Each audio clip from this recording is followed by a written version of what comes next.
অন্যের জন্য শুভ কামনা করলে এটা ফিরে নিজের দিকে আসে, এটা খেয়াল রাখেন। এটা একটা লাইফ হ্যাকস শেয়ার করতেছি, আজীবন কাজে লাগবে।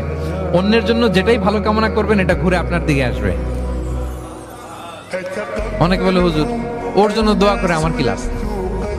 নিজের জন্য আল্লাহ আমারে মাফ করে দাও, আল্লাহ আমারে সমৃদ্ধি দাও, আল্লাহ আমার বেতন বাড়াও, আল্লাহ আমার ব্যবসায় বরকত দাও, আল্লাহ আমার ছেলেরা হাফেজ বানাও, আল্লাহ আমার বউ, আল্লাহ আমার মেয়ে, আল্লাহ আমার আমার আমার সব আমার ভালো আপনি চাচ্ছেন নিজের জন্য, অন্যদের জন্যও চান। আল্লাহ আমার সব ভাইদেরকে মাফ করো, আল্লাহ আল্লাহ আমার গোটা মুসলিম উম্মাকে তুমি বরকত দাও, কল্যাণ দাও, নেতৃত্বে আসার তৌফিক দাও, আল্লাহ সবাইকে সুস্বাস্থ্য দাও। এটা ফিরে আপনার দিকে আসবে। অন্যের জন্য শুভকামনা বহুগুণ বৃদ্ধি হয়ে নিজের দিকে রিটার্ন করে। বিষ্ণু সাল্লাল্লাহু এটাই বলেছেন, মা মিন আবদিন মুসলিমিন ইয়াদউ লিআখিহি বিযাহরিল গায়বি ইল্লা ক্বালা লাহুল মালাকু ওয়া লাকা বিমিসলিন।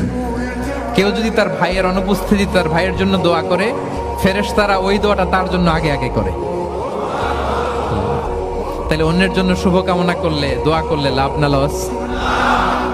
ধরেন আমি মোশাররফ ভাইয়ের জন্য দোয়া করলাম যে আল্লাহ মোশাররফ ভাইকে তুমি সুস্থ করে দাও, তখন ফেরেশতারা বলে আল্লাহ যিনি দোয়া করতেছে তার যদি কোনো রোগ বালাই থাকে আগে তারে সুস্থ করে দাও। ধরেন আমি বেলায়েত ভাইয়ের জন্য দোয়া করতেছি, আল্লাহ বেলায়েত ভাইয়ের এই সমস্যা আল্লাহ তুমি দূর করে দাও, ফেরেশতারা বলবে আল্লাহ যিনি দোয়া